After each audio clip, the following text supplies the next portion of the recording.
जय गुरु जी, शुक्राना गुरु जी। मैं गुरु जी की प्यारी बेटी जय गुरु जी, शुक्राना गुरु जी चैनल में आप सभी संगत का स्वागत करती हूँ। संगत जी, अगर अभी तक आपने हमारे चैनल को सब्सक्राइब नहीं किया तो चैनल को सब्सक्राइब कीजिए, बेल नोटिफिकेशन को ऑन कीजिए ताकि जब भी कोई लेटेस्ट सत्संग अपलोड हो उसकी सबसे पहले जानकारी आपको मिले। संगत जी, आप भी अपने शुक्राना सत्संग हमारे चैनल के माध्यम से बाकी संगत तक पहुंचा सकते हैं। संगत जी, आप अपने सत्संग को अपनी ही वॉइस में रिकॉर्ड करके या फिर साफ हैंड राइटिंग में लिख करके हमें भेज सकते हैं। आप सभी के शुक्राना सत्संग की संगत तक शेयर किए जाएंगे। आपको हमारा व्हाट्सएप नंबर स्क्रीन पर रिफ्लेक्ट होते हुए या फिर डिस्क्रिप्शन बॉक्स में मिल जाएगा। संगत जी, आप सभी से विनती है कि आप लोग सत्संग को पूरा सुना करिए, अंत तक सुना करिए और किसी भी सत्संग को थंबनेल के देख करके जज मत करा करिए। क्या होता है संगत जी कि सत्संग के माध्यम से गुरुजी महाराज आपके जो कष्ट हैं वो काटते हैं और आपको ब्लेसिंग्स देते हैं, आपके सवालों के जवाब देते हैं। मेरे चैनल पे तो शायद आपको नहीं मिलेंगे कोई डरावने थंबनेल, बट आंटी जी का आज एक सत्संग आया है मेरे पास। आंटी जी ने अपनी ही वॉइस में रिकॉर्ड करके भेजा है। गाज़ियाबाद की हैं आंटी जी। तो आंटी जी ने शायद किसी चैनल पे कोई सत्संग वगैरह सुने होंगे, तो उनको बोल रहे हैं आंटी जी इसमें सत्संग में कि वो थंबनेल देख देख के डर जाते हैं और डर के मारे सत्संग सुनते हैं। तो उन आंटी जी के लिए मेरा मैसेज है कि आंटी जी, अगर विश्वास है तो डर नहीं होना चाहिए और अगर डर है तो विश्वास नहीं है। ठीक है आंटी जी, डरावने थंबनेल होते हैं कुछ जो हैं लोग लगाते हैं। तो देखिए, जब आप कोई डरावने थंबनेल भी सुन रहे हैं ना, अगर देख रहे हैं तो वहीं पे ही आपके कष्ट कट जा रहे हैं या फिर जो आपकी लाइफ में आने वाला कष्ट है वो बहुत कम आएगा आपको, है ना। गुरुजी महाराज उस कष्ट को जो है वो थंबनेल पढ़वा के ही काट देंगे। अब आप बताइए, चलिए मैं आप लोगों की संगत के अकॉर्डिंग हम चलते हैं कि हाँ, कुछ लोग ना ऐसे डरावने थंबनेल्स अपने सत्संग को आगे पहुंचाने के लिए करते हैं। मे बी वो उनका कर्म है, वो किस लिए भी कर रहे हैं कि मतलब उनके चैनल पे संगत आए सुने। लेकिन कहीं ना कहीं आप, चलिए ये तो सत्संग की बात हो गई, लेकिन आप क्या लाइफ में रोज़मर्रा की चीज़ों में या कहीं ना कहीं डरावनी चीज़ें नहीं सुनते हैं, नहीं देखते हैं? तो क्योंकि ये सब चीज़ें हमारी लाइफ का ही पार्ट हैं। कहीं ना कहीं किसी ना किसी थ्रू से वो हमारे आमने सामने आनी ही है, हमारे आगे पीछे आनी ही है। और अगर आपको गुरुजी महाराज के सत्संग में या चैनल पे वो ऐसी चीज़ें मिल रही हैं कहीं से भी, किसी भी चैनल से, तो संगत जी, वो गुरुजी महाराज का तो ये तरीका ही है कि वो आपको डरावनी बातें बता के, डरावने सपने दिखा करके या ऐसा कुछ बता करके आपके वो कष्ट को या तो काट रहे हैं या फिर आपके पास आने से रोक रहे हैं या फिर आपके उस कष्ट को बहुत ही कम कर रहे हैं। तो संगत जी, मेरा बस आप लोगों को एक यही मैसेज है कि विश्वास रखिए, डर मत रखिए। हाँ, बहुत बारी हम लोगों का विश्वास डगमगाता है। मैं आपका क्या बोलूँ संगत जी, मेरा खुद का डगमगाता है। मेरी लाइफ में इतनी प्रॉब्लम्स आती हैं, मेरा खुद का विश्वास डगमगाता है। लेकिन श्रद्धा है, गुरुजी का हाथ पकड़े हुए हैं और गुरुजी ने हमारा हाथ पकड़े हुए है, तो वो जो डगमगाता है वो बाद में स्थिर हो जाता है और परेशानी धीरे धीरे छूमंतर हो जाती है। मेरा एक आज का बहुत प्यारा सत्संग है गुरुजी का, बहुत ही प्यारा सत्संग मेरा खुद का है, जिसको मैं आज रिकॉर्ड करूँगी और आप संगत के साथ हो सकता है कल तक मैं वो शेयर कर दूँ। ठीक है, आज मैं आपको बस इतना ही मैसेज देना चाहूँगी। शायद ये गुरुजी महाराज की ही टेलीपैथी हो, क्योंकि मेरा ऐसा कुछ प्लान नहीं था बोलने का, तो गुरुजी की मर्जी जैसी। तो ये जिस संगत के लिए भी है वो सत्संग को सुनिएगा। और संगत जी, प्लीज़ सत्संग को सुना करिए ज़्यादा से ज़्यादा और इसको शेयर करा करिए, क्योंकि जब आप अच्छा करते हैं, ये तो आपको भी पता है ना संगत जी कि कर्मों के हिसाब से ही हमारा जीवन चलता है। हम जितना अच्छा कर्म करेंगे उतना ही बुरा कर्म हमारा कम होगा, और जब बुरे कर्म कम होंगे तो लाइफ में खुशियाँ आनी ही आनी है। तो आप लोग सत्संग को शेयर करने से क्यों रुकते हैं संगत जी? सत्संग को शेयर करिए, क्योंकि जब भी आप शेयर करते हैं ना, तो आप पॉजिटिविटी आगे भेज रहे होते हैं, किसी के कष्ट काट रहे होते हैं। तो जब आप किसी और को, कहते हैं ना संगत जी, जो हम किसी को देंगे वही तो हमें मिलेगा। तो अगर आप किसी को अच्छा देंगे तो आपको भी तो अच्छा ही मिलेगा ना। चलिए संगत जी, अब हम आंटी जी का एक सत्संग सुनते हैं।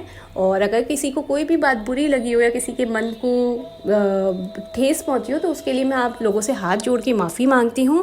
और बहुत ही प्यारा और बहुत ही ब्लेसिंगफुल सत्संग है आंटी जी का। आज आंटी जी का सत्संग ज़रूर सुनिएगा, पूरा सुनिएगा, अंत तक सुनिएगा। ठीक है, चलिए अब आंटी जी का सत्संग उन्हीं की वॉइस में। जय गुरु जी, शुक्राना गुरु जी। ओम नमः शिवाय, शिव जी सदा सहाय। ओम नमः शिवाय, गुरु जी सदा सहाय।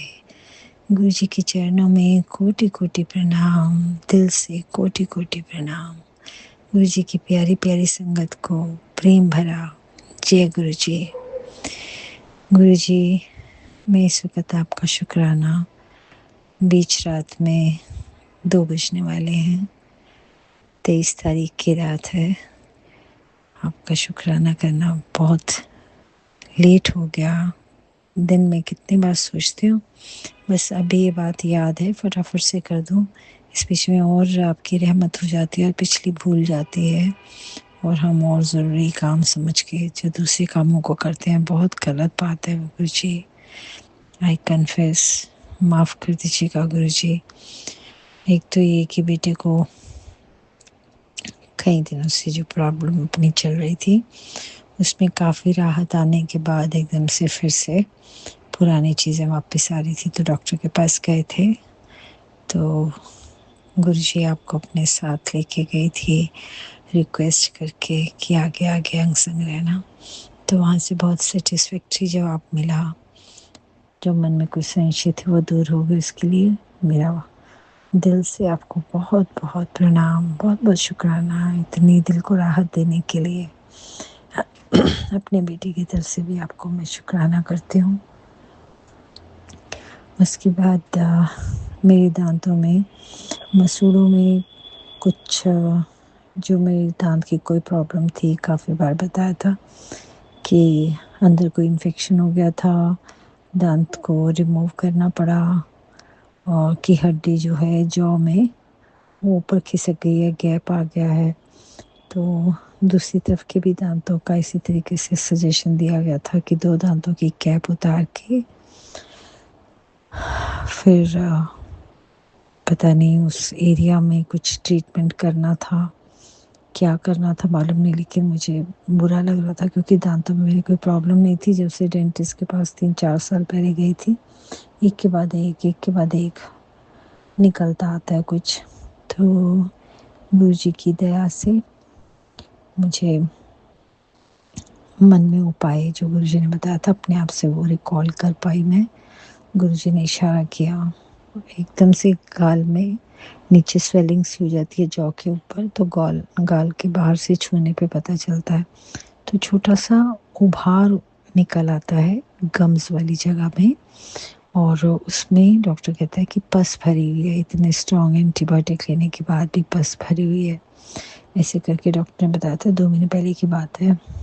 तो उसने अपने पास आने के लिए कहा था कि 1 हफ्ते के बाद आना, और ऐसे ऐसे हम ये ट्रीटमेंट करेंगे कि कैप तोड़ेंगे, फिर कुछ करेंगे, फिर दांत के बीच में पता नहीं क्या चीज़ लगाएंगे। तो गुरु जी का मैंने चंदन प्रसाद, जल प्रसाद वो लेके लगाया, जो और ध्यान भी नहीं है कि मैंने गुरु जी का नाम ले करके मंत्र जाप किया होगा। जो भी है गुरु जी के बताए उपाय, उन्हीं का नाम, उन्हीं का सिमरन करके वहाँ पे मैंने गुरु जी का ही बताया हुआ उपचार किया, उनको याद किया, और वो मेरा चला गया अगले दिन ही। और फिर मैं गई नहीं, मुझे ज़रूरत ही नहीं लगी। आज 2 महीने हो गए शायद। अब कल रात को अचानक ही मुझे दर्द से होने लगी। हमने बाज़ार से खाना वाना खाया था, तो वहाँ पे बहुत फिर मुझे एकदम टेंशन हो गई कि ये क्या हो गया। मैं इमीडिएटली उठ के आई और पानी में हल्दी लगा के जल प्रसाद के साथ मिला के वहाँ पे मैंने रब किया, और गुरु जी का नाम लेके। और संगत जी, यकीन नहीं आता मुझे, मन में पता होता है पर सामने जब वो चमत्कार होता देखते हैं तो आप हैरान हो जाते हो, कहते हो मुझे तो यकीन ही नहीं आ रहा। यकीन है, बात समझ रहे हैं कि गुरु जी के ये जो चमत्कार है बहुत बड़ी बात है, बहुत बड़ी रहमत। गुरु जी कैसे हमें आप मिल गए, मैं बहुत हैरान होती हूँ। और मेरा यकीन पक्का होता जाता है कि हमारी कोई है ऐसी यात्रा जो इसी वक्त आपके समीप आकर के पूरी होनी थी। उससे पहले हमारी राहें आप तक नहीं पहुँच रही थी। तो अब आपने संभाल लिया, हर चीज़ का इलाज दिखता है, गुरुजी हैं, सब ठीक होगा। मन में चिंता नहीं आती है, जो बेचैनी वाली होती थी बहुत बुरी तरीके वाली, वैसी नहीं, एक स्वाभाविक स्तर की, लेकिन एक अंदर भीतर तक जो निश्चिंतता होती है वो बहुत बड़ी शक्ति है गुरुजी आपकी दी हुई। तो मैं तो इतनी हैरान हुई कि मतलब रबिंग करते करते वो तो गायब हो गया, जैसे एकदम बैठ जाता है कोई गुब्बारा सा। ये बहुत बड़ी बात है कि कहाँ गया वो सारा पस या जो भी इन्फेक्शन है, और टचवुड अभी भी बिल्कुल नहीं है। और उसके लिए गुरुजी आपका बहुत बहुत शुक्राना गुरुजी। और बहुत अच्छे अच्छे मैसेजेस आपके आते रहते हैं, इनकरेजमेंट देने वाले। प्रॉब्लम्स तो जो हैं वो हमारे हिस्से की जो कष्ट हैं वो हमको जो काटने हैं वो आप कटवा रहे हैं, लेकिन कितनी सुकून के साथ आप सहारा दिए हुए होते हैं साथ में जो कष्ट कट रहे हैं।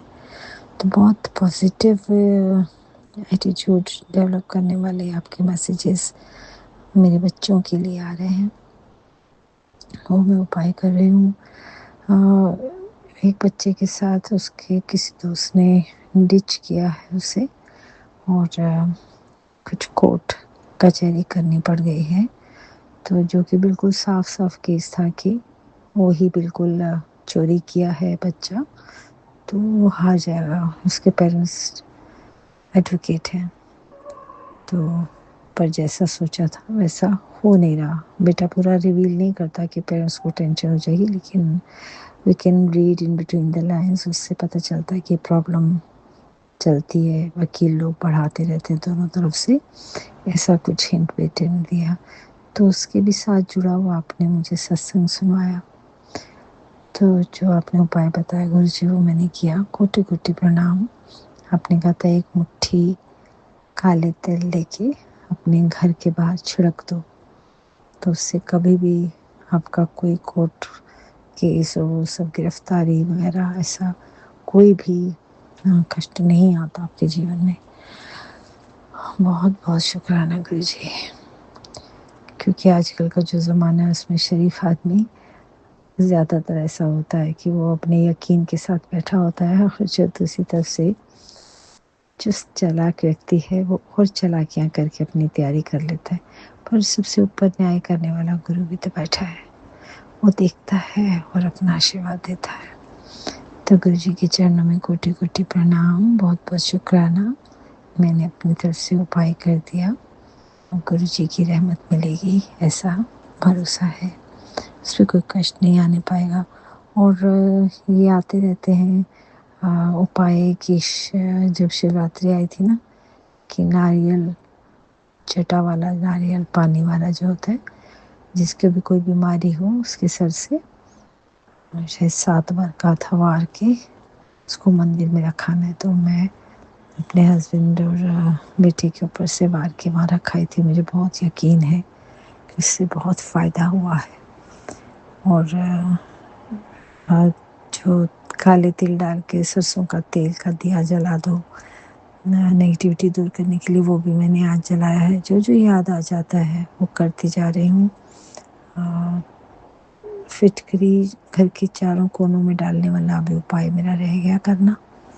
बेटे के बिस्तर के हेड वाली साइड पे वो मैंने नीचे कटोरी में रखा हुआ है, जिसे 1 हफ्ते के बाद टॉयलेट में डाल देते हैं, लेकिन हर कोने में फिटकरी आपने कहा था नेगेटिविटी रिमूव करने के लिए रख दिया करो, तो वो रह गया मेरा। बहुत बहुत शुक्राना गुरु जी, हर पल गाइडेंस देने के लिए। ऐसा लगता है कोई पिता बैठा है जिसे हमारे हर परेशानी के लिए चिंता है, और वो उपाय बता बता के बेचारा थक रहा है, और हमें ऐसा लगता है हम सुन सुन के थक रहे हैं। मैं थोड़ा सा डर जाती हूँ, टैगलाइंस बहुत घबराहट वाली होती है कई बार, तो ऐसे लगता है कि मैं हर वक्त कभी एक से दूसरे चैनल पे घूम घूम के जो भी सत्संग है, वो बेटे के एक्सीडेंट अचानक, मैं शब्द नहीं लेना चाहती उस तरह के बेटे के साथ दुर्घटना होने के संकेत होते हैं उसमें, तो मैं डर के मारी फटाफट सारे पढ़ती जाती हूँ, एक के बाद दूसरा, दूसरे के बाद तीसरा। फिर अगले दिन भूल जाती हूँ कि मैंने सुन लिया था, नहीं था, वही पढ़ा हुआ, फिर से चलाती हूँ। चलने के बाद पता चलता है सुन लिया, पर फिर भी उसको थोड़ा सा एक मन में वहम होता है, दोबारा आए तो फिर से सुनो। तो पता नहीं भगवान मेहर करे। हर वक़्त कानों में वो लीड लगी रहती है कि ताकि आस-पास के लोगों को सुनाई ना दे।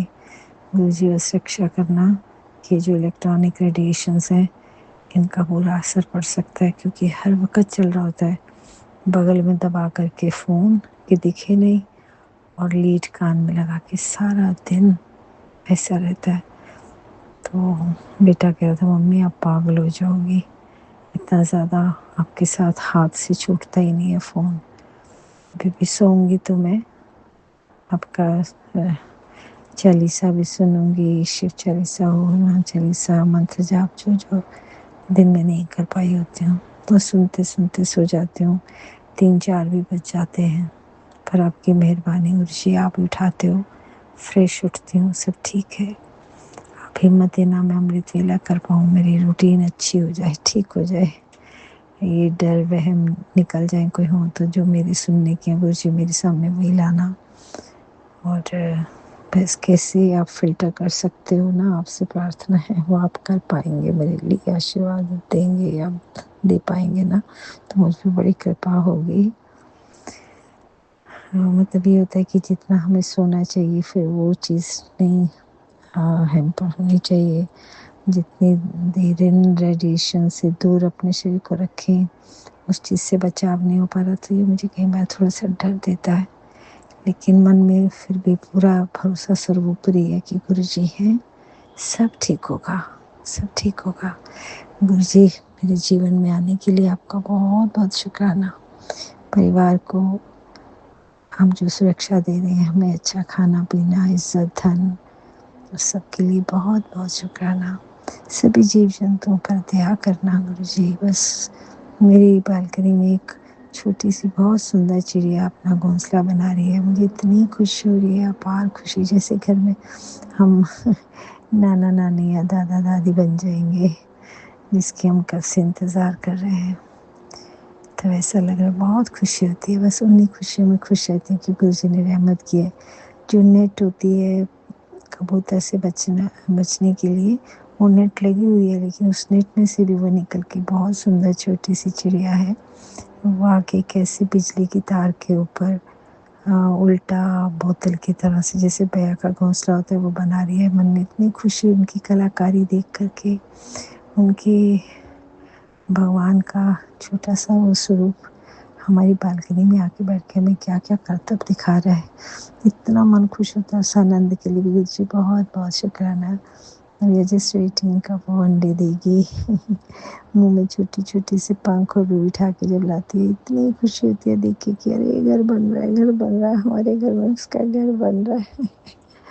बहुत बहुत खुशी होती है। इस आनंद के लिए बहुत बहुत शुक्राना। हमारे यहाँ 2 कॉकटेल्स थे, एक बेचारा मर गया था और दूसरे को फिर हम गुरुजी आप ही की कृपा से जो ये बच्चे पालते हैं, व्यवसाय के तौर पे रखते हैं, पालते हैं, बेचते हैं, वो हमें ऐसा ठिकाना मिल गया था। उसका नाम है मनोज पैरर्स करके नाम, बहुत नाइस पर्सन है। उसके पास हमारा कॉकटेल जो एक बच गया था वो रह रहा है, तो उससे कल मिलकर आए थे, तो बहुत बहुत शुक्राना। उससे मिलकर मुझे बहुत अच्छा लगा।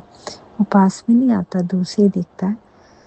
तो बस मेरे को हुआ कि मैं इसको मिलने के लिए गई हूँ, उसे ये कभी मन में ना आए कि हम उसे छोड़ गए थे, क्योंकि वो हमारे पास 5-6 महीने रहे थे और एक बर्ड उसका मर गया, तो हम बहुत दुखी हुए थे। इसके लिए दूसरा बर्ड लेने के लिए गए थे, लेकिन गुरुजी से मैंने कहा था कि इसको इस कैप्टिविटी से हम बचा पाएँ। कोई भी जीव कैद नहीं होना चाहिए, अपने माँ बाप से दूर नहीं होना चाहिए, अपनी ट्राइब के बीच में रहिए, बहुत बड़ा पाप है। एक से दूसरे में, दूसरे से तीसरे में चेन चलती जाती है और इनकी सुंदरता के कारण उनको कैद किया जाता है, फिर उन्हें आगे से आगे बेचा जाता है। मनुष्य बहुत बड़े अनजाने में पाप करते जाते हैं। पर वो कहते हैं कि 3-4 महीने का बच्चा जो होता है छोटा सा, उसे आप अपने हाथ में रख सकते हैं, वो घर में खुला घूमे, आप उसको अच्छा प्यार और केयर कर सकते हैं। पता नहीं, अच्छी भी लगती है बात कि हाँ, पर ये लगता है माँ बाप से दूर करते हैं। पता नहीं गुरुजी क्या सही है क्या गलत है। मन में ये सब की अच्छी दिशा देना कि हम सही सोच पाएँ। मैं तो ये चाहती हूँ पंछी अपने पंछियों के बीच में अपने परिवार के साथ रहें। ये फीलिंग हम सबके मन में दे कि हम उन्हें नहीं लेकर आए, खरीद के नहीं लाए हैं। बहुत बहुत शुक्राना गुरु जी ऐसे थॉट्स देने के लिए। मेरे घर में बहुत छोटी छोटी मधुमक्खियाँ आती हैं। न्याज़ का एक पौधा है उसके ऊपर, और मैं जब जल चढ़ाती हूँ तो वो बिल्कुल हिलती नहीं है। मुझे इतना अच्छा लगता है कि वो कितनी आश्वस्त हैं कि मैं उनको हार्म नहीं पहुँचाऊँगी, और मैं तो आश्वस्त हूँ ही सही कि मुझे वो हार्म नहीं पहुँचाएँगी। तो इस तरह की रिलेशनशिप सामने देखना, उसको महसूस करना, उस आनंद के लिए भी बहुत बहुत शुक्राना मेरे गुरुजी। जैसे टेरेस पे अपना गार्डन देखती हूँ तो मुझे इतना आनंद और सुकून मिलता है, और मैं आपकी कृपा को शब्दों में वर्णित नहीं कर पाती कि आपने मुझे इस लायक बनाया है कि इन छोटे छोटे जीवों की सेवा के लिए आपने मेरा चुनाव किया है। ये जो घर आपने दिया इसमें सारी जगह हमारी ना होकर के इन पेड़ पौधों को देख कर के, और उसमें ये छोटे छोटे बर्ड्स आना, छोटे छोटे ये तितली और हनी बीज का आना, उनके आनंद का स्थान बन जाना, इसके लिए बहुत बहुत कृपा है आपकी गुरुजी। इसके लिए दिल से धन्यवाद। अब मैं इन शब्दों के साथ अपने सत्संग को विराम देती हूँ। बहुत बहुत धन्यवाद। कोई त्रुटि हो गई हो बताने में, समझाने में, अपनी बात को व्यक्त करने में, तो मुझे माफ़ करना। पैसा मैं गुरुमंत्र जाप के साथ अपना शुक्राना समाप्त करना चाहूँगी। ओम नमो शिवाय, शिव जी सदा सहाय। ओम नमो शिवाय, गुरु जी सदा सहाय। जय गुरु जी, जय गुरु जी।